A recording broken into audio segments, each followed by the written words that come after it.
नमस्कार दोस्तों, आपका स्वागत है my YouTube channel selectify your path to SSC success पर। आज 5 ईयर प्लान पंचवर्षीय योजनाओं का पार्ट नंबर 2 स्टार्ट करते हैं। पार्ट नंबर फर्स्ट में पढ़ लिया था 1 से 8 तक की पंचवर्षीय योजना। पार्ट 2 में पढ़ेंगे 4 पंचवर्षीय योजना, 9वीं 10वीं 11वीं और 12वीं। ये 4 पंचवर्षीय योजना पार्ट 2 में पढ़ेंगे। तो स्टार्ट करते हैं। 9वीं पंचवर्षीय योजना सन 1997 से 2000 ईस्वी। 9वीं पंचवर्षीय योजना का कार्यकाल था 1997 से 2002 ईस्वी। 9वीं पंचवर्षीय योजना में सर्वोच्च प्राथमिकता न्यायपूर्ण वितरण एवं समानता के साथ विकास को दिया गया। 9वीं पंचवर्षीय योजना में सर्वोच्च प्राथमिकता न्यायपूर्ण वितरण और समानता के साथ विकास को दिया गया। इस योजना की अवधि में सकल घरेलू उत्पाद की वार्षिक वृद्धि दर का लक्ष्य 6.5% रखा गया, जबकि उपलब्धि मात्र 5.4 वार्षिक वृद्धि की रही। इस प्रकार यह योजना असफल रही। इस योजना की असफलता के पीछे अंतर्राष्ट्रीय मंदी को जिम्मेदार माना गया है। क्षेत्रीय संतुलन जैसे मुद्दों को भी इस योजना में विशेष स्थान दिया गया है। नेक्स्ट, 9वीं पंचवर्षीय योजना में आत्मनिर्भरता प्राप्त करने के लिए प्राथमिकता क्रम में निम्नलिखित क्षेत्रों को चुना गया।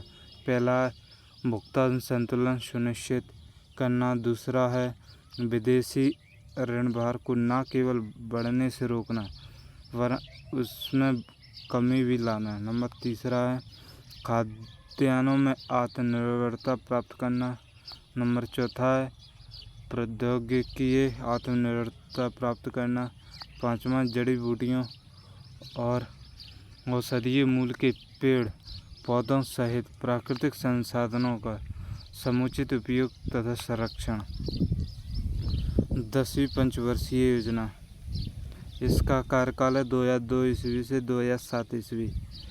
10वीं पंचवर्षीय योजना का उद्देश्य देश में गरीबी और बेरोजगारी समाप्त करना तथा अगले 10 वर्षों में प्रति व्यक्ति आय दोगुनी करना प्रस्तावित किया गया। यह योजना अवधि में सकल घरेलू उत्पाद में वार्षिक 8% की वृद्धि का लक्ष्य रखा गया, जबकि उपलब्धि 7.5% रही। योजना के दौरान प्रति वर्ष 7.5 अरब डॉलर के प्रत्यक्ष विदेशी निवेश का लक्ष्य रखा गया। योजना अवधि में 5 करोड़ रोजगार के अवसरों का सृजन करना लक्षित था।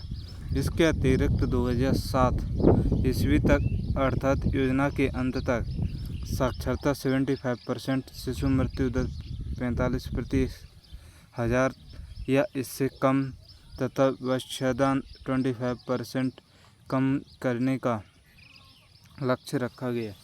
भारत की 10वीं पंचवर्षीय योजना 31 मार्च 2007 ईस्वी को समाप्त हो गई।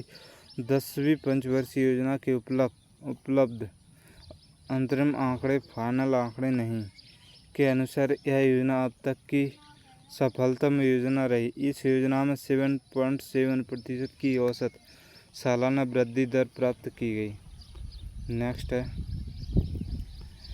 अर्थव्यवस्था के तीनों प्रमुख क्षेत्रों कृषि, उद्योग व सेवा में 10वीं योजना के दौरान प्राप्त की गई वृद्धि दरें इनके लिए निर्धारित किए गए लक्ष्यों को काफ़ी निकट रही हैं। कृषि में 4% सालाना वृद्धि का लक्ष्य था और अंतिम आंकड़ों के अनुसार प्राप्ति 3.42% की रही। इसी प्रकार के उद्योगों व सेवाओं के क्षेत्रों में क्रमशः 8.90% और 9.40% वार्षिक वृद्धि का लक्ष्य था और अंतरिम आंकड़ों के अनुसार प्राप्ति क्रमशः 8.74% व 9.30% की रही। सकल घरेलू बचत जीडीपी के 23.31% रखने का लक्ष्य था, जबकि वास्तविक उपलब्धि लक्ष्य से कहीं अधिक जीडीपी का 26.62% रही। और योजना काल में मुद्रास्फीति की दर औसतन 5% रखने का लक्ष्य था, जबकि वास्तव में यह 5.02% रही। नेक्स्ट है 11वीं पंचवर्षीय योजना। 11वीं पंचवर्षीय योजना का कार्यकाल था 2007 से 2012 ईस्वी। 11वीं पंचवर्षीय योजना 1 अप्रैल 2007 से प्रारंभ की गई। इस पंचवर्षीय योजना का मुख्य उद्देश्य तीव्रतम एवं समावेशी विकास था।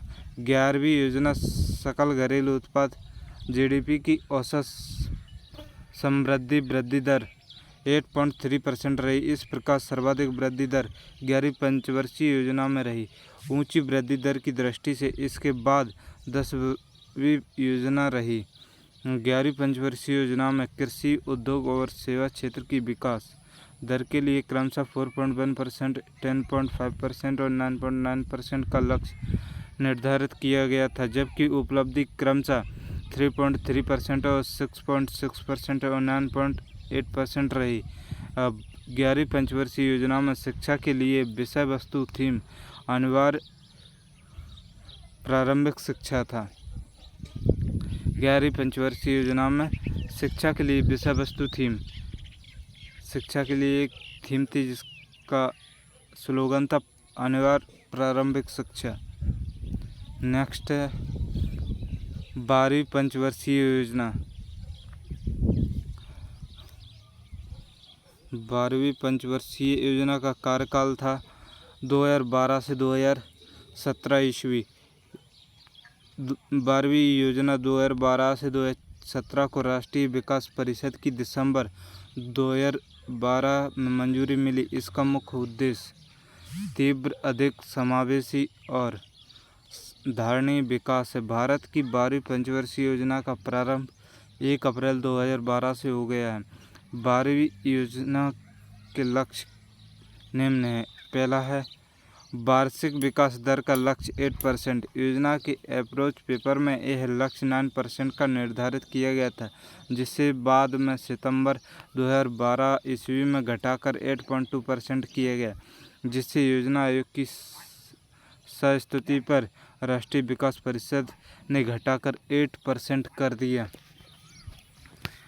दूसरा लक्ष्य था कृषि, वानिकी, मत्स्य पालन क्षेत्र में 4% व विनिर्माण क्षेत्र में 10% की औसत वार्षिक वृद्धि का लक्ष्य।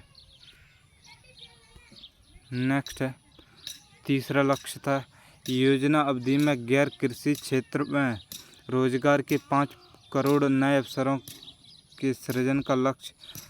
चौथा लक्ष्य था योजना के अंत तक निर्धारित अनुपात से नीचे की जनसंख्या के प्रतिशत में पूर्व आकलन की तुलना में 10% बिंदु की कमी लाने का लक्ष्य।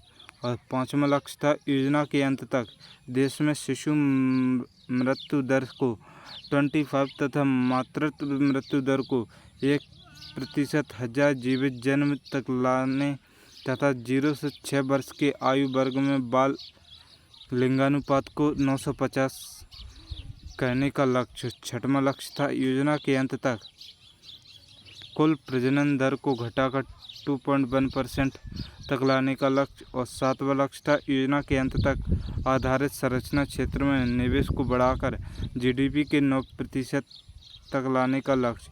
आठवां था योजना के अंत तक सभी गांवों में बहिर्मासी सड़कों को जोड़ना। नेक्स्ट है नौवां लक्ष्य था योजना के अंत तक सभी गांवों में विद्युतीकरण। 10वां लक्ष्य था ग्रामीण क्षेत्रों में टेलीडेंसिटी को बढ़ाकर 70% करने का लक्ष्य। 11वां लक्ष्य था औसत वार्षिक केंद्रीय और राजकोषीय घाटा इस योजना अवधि में जीडीपी का 3.25% के स्तर तक सीमित रखने का लक्ष्य बनाया गया और चालू खाते के घाटे को जीडीपी के 2.5% तक करने का लक्ष्य रखा गया। फिर आया नीति आयोग। 1 जनवरी 2015 को मंत्रिमंडल के प्रस्ताव के तहत योजना आयोग की जगह एक नई संस्था जिसे राष्ट्रीय भारत परिवर्तन संस्थान national institution for transformation India NITI कहा गया अस्तित्व में आया। आमतौर पर इसे नीति आयोग के नाम से जाना जा रहा है। नेक्स्ट, वर्तमान में प्रधानमंत्री की अध्यक्षता में काम करने वाला यह आयोग केंद्र सरकार के साथ साथ राज्य सरकारों के लिए भी नीति निर्माण का कार्य करेगी। यह आयोग पंचवर्षीय योजना के स्वरूप के संबंध में भी सरकार को सलाह देगी।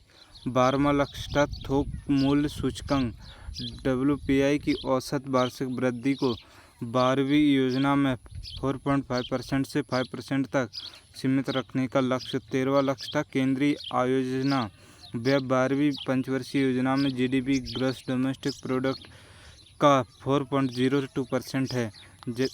14वां लक्ष्य था केंद्र के लिए निव्वल राजस्व 12वीं योजना अवधि में GDP के 8.68% होने की उम्मीद। नेक्स्ट था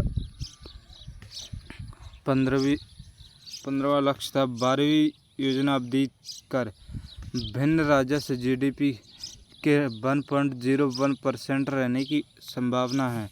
16वां लक्ष्य था आयोजना भिन्न व्यय GDP का 8.9% अनुमानित है।